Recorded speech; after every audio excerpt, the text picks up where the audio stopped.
이 시간 말씀드리고 싶은 것은 여기 이제 캠멜 포도 덩쿨이고요. 지금 현재 저희는 네 그루가 심겨져 있습니다. 지금 이게 시간이 저희가 식재한 지가 한 2016년도 4월 6일 날 했다고 했으니까는 실제적으로 보면은 한 7년 정도 되는 것 같습니다. 그러다 보니까는 많이 성장을 했어요. 지금 현재 굵기를 한번 재보겠습니다. 굵기를 재보니까 지금 현재 한 6cm 정도 가까워 되고 있습니다. 6cm. 여기는 좀 더 많이 벌어지네요. 각도에 따라서 틀리는데 지금 하단부가 거의 보면 한 6이나 한 6cm 정도 나오는 것 같습니다. 자, 이렇게 되면은 어떻게 되냐면은 이제 가지가 뻗어나갈 수 있는 이게 길이라 그럴까요? 이것들이 굉장히 많이 뻗습니다. 지금 여기서부터 저희가 가지가 뻗는 게 한 3m 정도 되는데, 또 그렇다고 해서 이게 덕시설이 되고 그렇다면은 더 안전하게 더 할 수 있는데, 저희는 지금 이게 처음에 심다 보니까 그렇게 공간이 없어 가지고 저희는 한 3m 정도, 3m도 안 돼, 한 2m 정도 뿐이 하지를 못했습니다. 이렇게 한 이유가 보면 옆에 이제 뭐 대추나무도 있고요. 저희가 하고 있는데 그렇게 하다 보니까 그렇습니다. 근데 지금 제가 참고로 말씀드릴 것은 요 한 나무에 보통 보면 한 200송이 그렇게 많이 열립니다. 근데 이걸 어떻게 관리를 하냐에 따라서 많이 다르거든요. 근데 올해는 이제 이게 꽃이 피고 이제 알이 찰 때에 해보니까는 저게 그 썩은병이 좀 들어온 것 같습니다. 그래서 그런지 알이 많이 차진 않았습니다. 작년보다 이렇게 보면은 차지 않았습니다. 근데 지금 해야 될 것이 뭐냐면은, 지금 해야 될 것이 이제 사이즈가 지금 한 1cm 정도 됐습니다. 지금 저희는 지금 오늘이나 내일 계속해서 포도 알맹이 봉지 씌우기 작업을 하고 있습니다. 이 높이가 저희가 지금 덕시설을 해가지고 해도 높이를 보면은 여기서 제가 자를 한번 이렇게 보겠습니다. 한 손으로 촬영하다 보니까 이해해 주시기 바랍니다.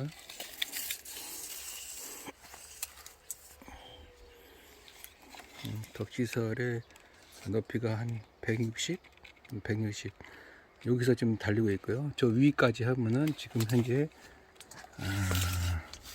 덕시설을 하면은 2m 정도 높이가 되고 있습니다. 그러다 보니까 여기가 지금 저희는 이렇게 사다리, 제가 만든 사다리 각도를 변형시켜서 만든 거고요. 이렇게 하면은 대략적으로 작업도 잘 이루어지고 그렇습니다. 봉지는 인터넷으로 구매를 했고요. 아니면은 가까운 종묘사에 가시면은 이거를 100장씩 팝니다. 이거는 지금 저희가 인터넷으로 구매를 했고요. 가격은 얼마 비싸지는 않습니다. 그 대신에 이제 여기 철심이 달려 있어서 이렇게 누르면은 됩니다. 저희가 알 섞기를 하지 않았는, 올해는 하지 않았습니다. 작년 같이는 했는데 올해는 자연적으로 썩은병이 와가지고 자연적으로 툭하거나 떨어진 것이 많습니다. 그렇다고 해서 너무 짙게 달리면은 또 맛도 떨어지는데 아주 저희는 뭐 적당하게 잘 된 것 같습니다. 보시면은 이게 여기 철심이 있죠. 철심에서 이걸 구부리면 이렇게 구부리시면 됩니다. 적당한 높이에서 했기 때문에 올해는 뭐 그렇게 힘들지 않게 하고요. 너무 많이 달리면 어떻게 되냐면은 알석기를 하는 과정에서 많이 떨어집니다. 그렇다고 해서 이 당도가 저희가 해보면은 당도가 꽤 많이 나옵니다. 저희는 지금 캄벨 2그루, 그 다음에 여기 보시면은 대봉 2그루 했는데, 대봉은 아직도 알이 차고 있는 과정이 있어요. 이런 상태에서는 비가 안 오면은 많이 달리는데, 비가 오면은 자연적으로 이제 수정이 잘 안 되기도 하고 이렇게 납과되는 확률이 많습니다. 이게 지금 현재 보시면은 이런 거 있죠. 좀 작은 것들, 이런 거는 이렇게 누르면은 똑 부러집니다. 이때는 씌우지 않고 지금 현재 한 1cm 정도 가있기 때문에 이런 거는 이제 수정이 다 되고 이제 떨어지는 것은 없습니다. 뭐 어느 분이 이제 키 높이하고 덕치설을 어떻게 했느냐, 아니면은 지금 현재 상태에서 몇 마디 순에서 자르고 했느냐, 그걸 물어보시는 분이 있는데, 저희는 총 12마디를 했습니다. 원래 이제 정상적으로 농사를 지시는 분은 9마디 정도나 7마디 정도에서 적심을 해버립니다. 이렇게 적심이라는 것은 마디가 하나, 둘, 셋, 넷 해서 7개 여기서 자르거든요. 여기서 7개 마디, 7개 마디에서 자르는데, 저는 이제 12마디 갔습니다. 왜냐하면은 처음에 이제 알을 이게 순이 달리는 게 뭐냐면, 한 마디, 두 마디, 세 마디, 네 마디, 보통 세 마디에서 네 마디에서 열매가 열립니다. 저희는 이제 올해 겨울 전정 때 어떻게 했냐면은, 여기가 이제 뭐 이걸 큰 걸 주관이라고 하고요, 주지, 그 다음에 부주지, 이제 결과지로 왔습니다. 결과지였을 때 보통 보면은 사람들은 전문 농사꾼 같은 경우, 저도 마찬가지지만 한눈 정지나 두눈 정지, 이게 눈입니다. 여기다 눈 하나, 둘, 셋 나가거든요. 이렇게 돌아가면서 하나, 둘, 셋, 넷인데, 이렇게 하다 보면은 이제 두눈 정지도 사실상 보면은 두 마디에서 자르면은 여기서 나옵니다. 전문적인 농사꾼은 그렇습니다. 근데 저희는 여기서 공간도 차지하지 않고 그래가지고 2개를 뺐습니다. 이거 좀 많이 좀 길죠. 길다는 것은 좋은 건 아닙니다. 나중에 보면 이게 손실이 많습니다. 왜냐하면 결과지를 또 다시 이 주관에서 있는 이걸 또 바꿔야 되기 때문에 굉장히 좀 힘든 면이 있는데, 하여튼간 결과적으로는 여기서 하나, 둘, 셋, 네 마디 정도에서 열매가 달립니다. 보통 보면은 2개가 열립니다. 2개. 굵은 거 같은 경우에는 3개도 열리지만, 보통적으로는 요 한 가지에서 2개씩 열립니다. 그러면 요 2가지에서 이제 열매 솟기려는데, 저희는 이제 엄지손가락을 이렇게 비교하면은, 엄지손가락이 보통 포도가 열립니다. 그럼 요거를 제거합니다. 제거를 하고 나머지에서 열매를 타는데, 하다 보니까 지금 이렇게 됐습니다. 여기도 지금 현재 이게 나중에 알에서 보면 굉장히 큽니다. 참고로 제가 지금 이게 봉지를 싸면 나중에 여기가 빵빵할 정도로 알이 큽니다. 그거는 이제 관수 시설이나 또 아니면 비료나 또 탭이 또 이런 것들을 많이 줘야 되겠죠. 저희는 이제 웃고름을 주고 하다 보니까 알도 많이 찹니다. 참고로 이제 하다 보니까 그런데요.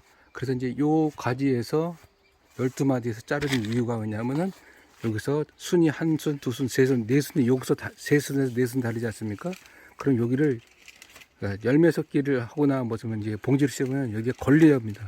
그러면 작업하는데 굉장히 어려움이 많기 때문에 요 12마디에서 키우고, 실제로 수는 8개, 9개, 10개 정도 똑같습니다. 그 대신에 조금 더 나갈 뿐이죠.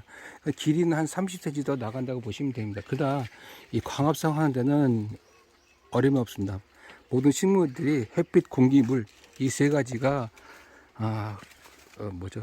가장 적합하고 균형 잡힐 때가 가장 잘 열리는데, 요것만 잘 확인해 주시고 결과지를 다시고 열매를 다신다면은, 아래 3일에 걸쳐서 포도 봉지 썬 작업을 다 마쳤습니다. 그렇다고 해서 이게 가만히 놔둬서 이제 여기 열매가 계속 자라는 게 아니라, 보시면 알겠지만 여기서 보면은 겨순이 또 나옵니다. 보이시죠? 이렇게 겨순 이런 거, 그 다음에 더듬이도 나오고요. 이 작업은 열매를 딸 때까지 계속적으로 열매에게 몰아주기 작업을 계속적으로 해야 됩니다. 이게 이제 좀 있으면 더 높이 있는 덕은 저희는 이제 관리를 할 수가 없습니다. 왜냐하면 여기서 나오는 겨순, 더듬이 이런 것들은 작업하기가 굉장히 어렵습니다. 봉지도 씌었고 알도 커지고, 좀 있으면 이제 장마나 이제 비가 오기 시작하면은 갑자기 이제 얘들이 커지기 시작합니다. 지금도 아까 제가 말씀드렸듯이 거의 1cm 자랐는데, 이게 이제 순차적으로 보면 굉장히 많이 자랍니다. 그래서 요거 겨순 작업을 밑에 있는 거라든지 이런 걸 때는 계속적으로 몰아주기 하시면서 작업을 하셔야지 알도 커지고 나중에 생산성도 좋습니다. 뭐 농사는 그냥 된 것이 아니라 계속적으로 작업을 해주고 그 다음에 관리를 해주고 그렇게 됩니다.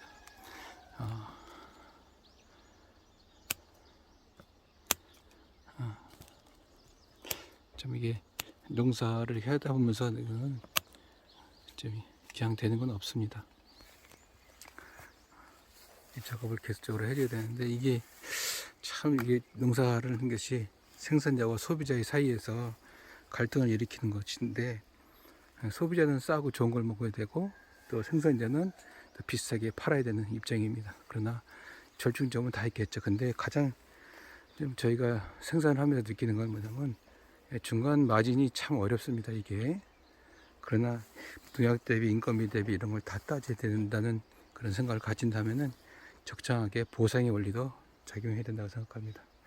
하여튼간 이 겨순 작업 계속적으로 해주시면서 한다면은 알도 금방 어떤 분이 그런 얘기를 하시더라고요. 이 물을 얼마만큼 줘야 되냐 이렇게 말씀하시는데 저는 개인적으로 한 4일에서 5일 간격으로 계속 주고 있습니다. 이 포도 같은 경우에는 이 물을 굉장히 많이 섭취를 좋아합니다. 그렇다고 해서 무조건 물을 많이 주는 건 아니고요. 적정하게 물을 줘야 되는데 적정하다는 것은 햇빛이 너무 막 많이 뜬다 그러면은 물을 주더라도 저희는 이제 비탈진에 이렇게 해놨거든요. 보시면은 공간이 많이 비어 있습니다. 관수 시설도 저희는 이렇게 다 되어 있고요. 없으신 분은 이제 물을 달아놓고 쓰시든지 그렇게 해야 되겠죠. 이 상황에 맞게끔 잘 하신다면은 포도 농사는 잘 됩니다. 이때 이제 오늘은 이제 봉지 쌓은 작업을 마쳤고요. 계속적으로 겨순 작업은 수시로 와서 하면 되겠습니다. 봐주셔서 감사합니다.